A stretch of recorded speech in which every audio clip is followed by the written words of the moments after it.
There were so many ups and downs and so many moments that made me lose my freaking mind. Let's go over the European Open and why it was one of the most wild majors I have ever witnessed.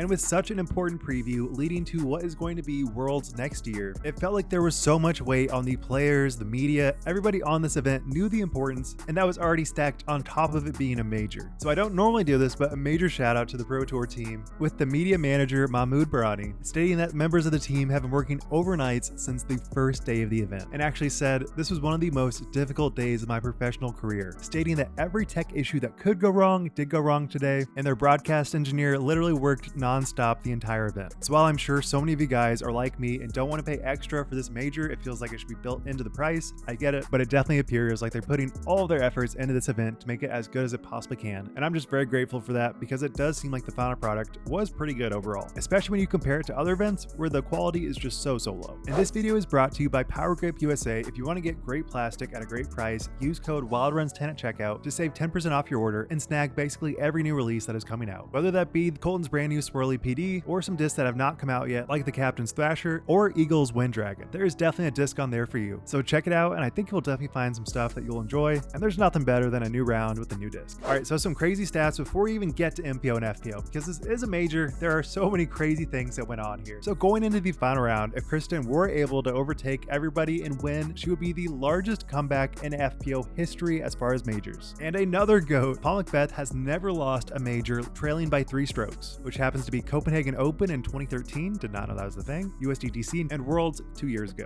And another crazy stat, if Ricky is able to overtake Paul, then he would be the highest earning player in disc golf history. I'm sure Paul is actually making more money, but as far as career earnings go, Ricky would be the highest paid player. So with all that said, let's get into FPO. And we can't even talk about the final round without talking about round 3. What an absolute disaster from Kristin. Having seriously no momentum, stating that she just didn't know how to play disc golf. It was the worst round since 2017 for her as far as ratings go. And I have to give her the benefit of the doubt. This is definitely not the best way to start a major, literally coming back from a rib injury, which I'm sure is very painful. But with that said, starting the event with a 9 under, she finishes her third round at 8 over on the round, carding just 1 birdie and 7 bogeys with a double. So she finishes that round at 8 over, moving her first place into third place, trailing by 7 strokes over Eveliina. And Silva was right there in the mix, just 3 strokes behind Eveliina. And starting the round, I couldn't really tell where the momentum was going. I could definitely see a situation where Silva takes it down because she did get 2 birdies to start the event and the rest of the card just parred. But you could feel the intensity of this event. Everybody was just dead silent the whole way. There was so much stress emanating from every person on this card. And that led to probably some of the worst display of disc golf we've seen, especially in a major, with Eveliina carding one of the most devastating doubles on hole 6, where she actually had a birdie putt and it rolled down, and then she missed her comebacker and cards a double. After that point, you could definitely tell Eveliina just had to finish without any disaster holes. She could maybe take it down. And Silva was also looking decent up until that hole where she cards a bogey, and Kristin cards her 3rd birdie of the round. So despite Kristin starting with 7 strokes behind, she gains so much momentum in the front 9. And sure, Silva is heating up a little bit. Didn't feel like Silva was really in the mix because it kind of felt like Henna, where like she has 1 great hole and then 1 bad hole and 1 great hole. So just all over the place. And then Kristin does this, birdieing 8, 9, and 10, which included a great circle's edge putt on hole 9. But for the most part, it all looked so easy for her and she really got back into her flow. And then on hole 10, Silva had a great look to get up to the basket, and then she hits an early tree and it rolls somehow out of bounds. With the hay bales blocking the OB for the majority of the putting area, this was so unlucky, and she turns an easy par into a double. And at this point, she was 2 strokes over Kristin. So all the momentum seemed to just shatter in an instant, and it was Kristin's game to win. And then Eveliina's putting woes, with just about a miss every hole from holes 6 to 13. And that is not what you need, especially when you're trying to fight for a win. So after hole 10, despite being 7 strokes back, Kristin is tied with Eveliina, with Silva being 1 stroke behind him. And you could feel how crushed Eveliina was in this moment. This is like her worst case scenario because she has so much to lose, she knows it, and then she goes OB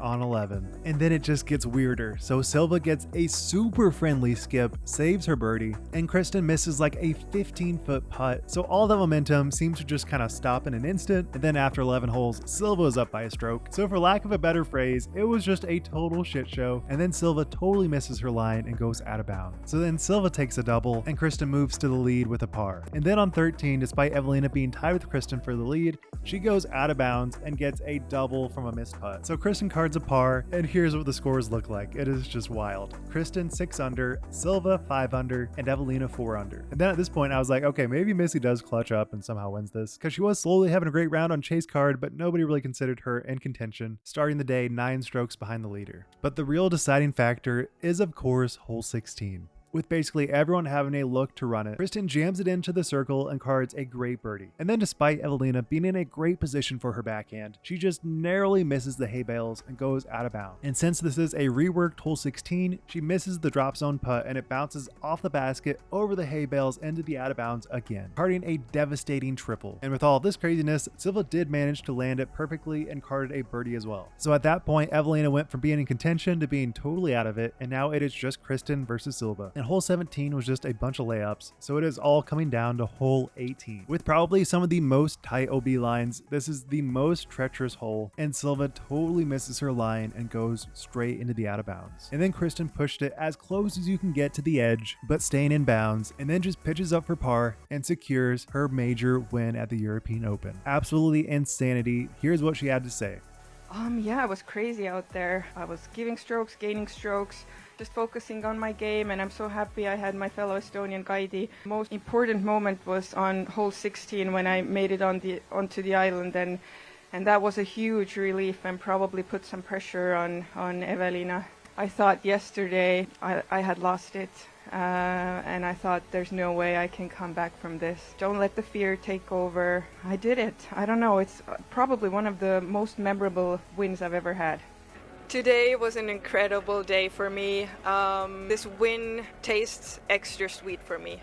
Especially after yesterday's round, I was so unhappy. Didn't know what was going on. I don't know, it's incredible in my mind. I don't know how I did it, but I've done it in the past where I'm very hard on myself. I only try to succeed, and anything less is not good. Or came out here like any other tournament, tried my best, did not think about yesterday's round, and I succeeded. I cannot believe that she managed to overcome a 7-stroke deficit. We knew if anybody could do it, it would be her, and it obviously required everybody else to do a lot worse. With Eveliina not carding a single birdie on the last 25 holes, and Silva carding 3 bogeys and 2 doubles, there was a lot of bad things that had to happen for other players, but she did sneak out a win, and it really goes to show, sure, she may not be on top of her game, but her ability to clutch up, especially on these long putts, is a skill that no one else does have in the FPO division right now. They can be really good on some of these smaller events, but when it comes down to the important moments, nobody else can do it like Kristin. She finished the event with 986, so she wins this major with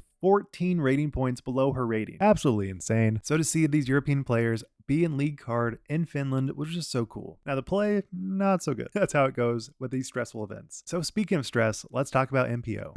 I just told myself, you got to will this one in there. Whatever you have, just will it in there.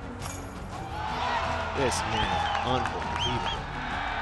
In a very unexpected but also kind of expected manner, despite Gannon and Niklas being on the 4th card in round 3, they go from 4th card to league card, with Gannon getting a 12 under and Niklas getting a 7 under. And then who else would be on their card but Ricky and Paul? So it is truly a battle of the new guard versus the old guard. But with that said, Niklas was 7 strokes behind, so it really felt like a 3-horse race between Gannon, Paul, and Ricky. And right off rip, it was totally looking like Gannon was going to run away with it, with 6 of 7 birdies to start the final round, and Paul and Rick only managed to card 3 birdies in that time, but Ricky did get a very clutch eagle on hole 3, and I will say Paul was looking in his normal form, but just never seemed like he had enough momentum to take down Rick and Gannon, and you could just tell Gannon had the momentum with a shank shot on hole 6 that bounces right up to the basket, and when Paul was making his birdies, he really had to work for it, so while his play was really good, it just wasn't quite enough to be in contention. But I would say the turning point in the round was hole 10 on Gannon Buhr's upshot, with Gannon having a 4-stroke lead over Ricky. If he could just jam in this easy upshot, leading by 4 with 8 holes to go would would be a pretty easy victory for him. Then this happens. His upshot nearly hits the basket and then has this weird roll where it goes OB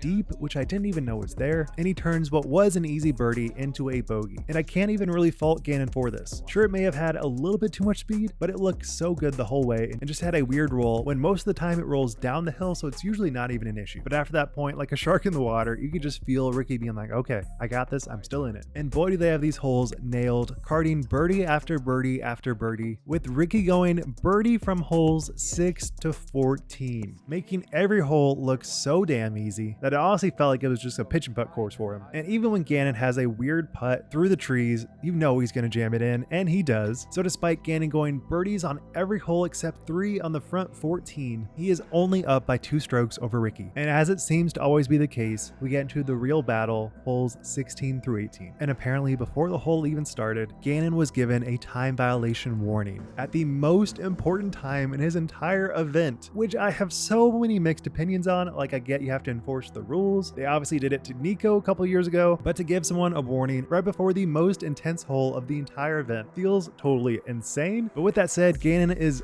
ice and he totally nails his drive and upshot, leading to an easy birdie. So even though Ricky does the exact same thing and cards a birdie, he still gains 0 strokes on Gannon. So we move on to hole 17, where it's basically just a birdie or par. There's really nothing that would lead to a bogey besides like a total shank. And Ricky has an amazing upshot right up to the basket. He knows he's parked, he's stoked about it. And then Gannon throws this shot. With it being way out there, it has a super weird flight and it bounces off the light pole, managing to stay in bounds. And then Gannon's putt hits the cage and rolls straight into the OB. So Gannon, being the pro that he is, jams in the comebacker putt. But at this point, it is tied into the final hole. And I'm thinking, okay, we're getting some playoff holes. And Ricky and Gannon shots look great at the hand. Gannon has a bit more momentum, but it's really about the same. And Ricky was a little pinched off in front of a tree, so he has a pinched off run up and narrowly hits the OB sign, which if it wasn't there, it would surely have bounced in, but that's an out of bounds. And Gannon has an amazing upshot for a tap in birdie, leading to Gannon winning another major. Absolutely devastation coming from Ricky, and absolutely insane play coming from Gannon. And after hole 7 of round 1, Ricky only had 1 bogey going into this point. So really playing with the most consistency you could ever imagine still does not net you a win because Gannon is unstoppable. So despite Ricky being over 2,400 days since the last major win, which was Worlds 2017, that streak will continue. And a bit of a consolation prize for Rick, he went 13 under, setting the course record, and missed just 1 circle 1 putt the entire round. But I'm sure he doesn't care. I'm sure nobody else really cares because Gannon Buhr is a 2-time major champion and puts him into the top 10 of all time for players winning a 4th major or elite series in 1 year. And here's what Gannon had to say. It's unbelievable. I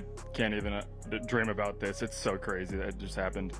I knew it was going to be a little bit tough to fend off, the 2 scariest players in the world to play against, and Ricky and Paul. And although Ricky probably doesn't want to be saying this, here's what he had to say as well.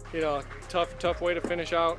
I mean, yeah, to play that well and get myself the chance to win on the last hole. I mean, that's what you play for. 2 feet from the basket, so that was when it was over.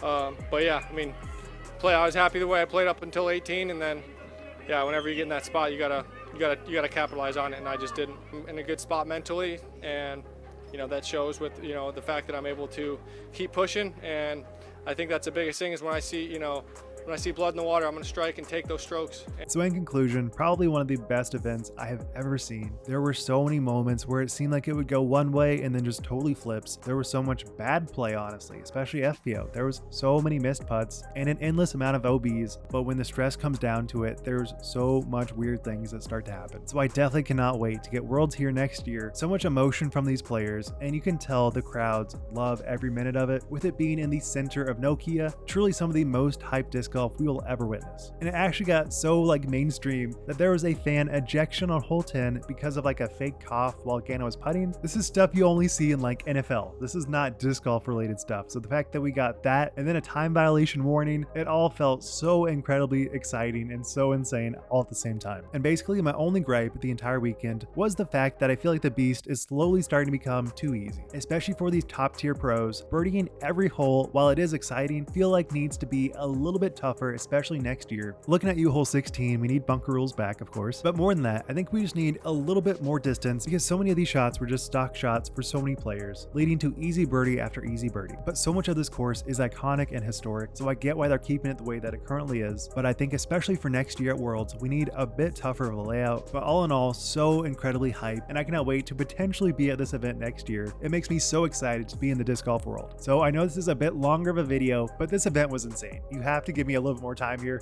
So with that said, thank you guys so much for watching. Be sure to subscribe for more quality disc golf content, and if you want to support this channel, be sure to go down to powergripusa.com and use code WildRuns10 at checkout to save 10% off your order. With that, Wild Runs, signing out, peace.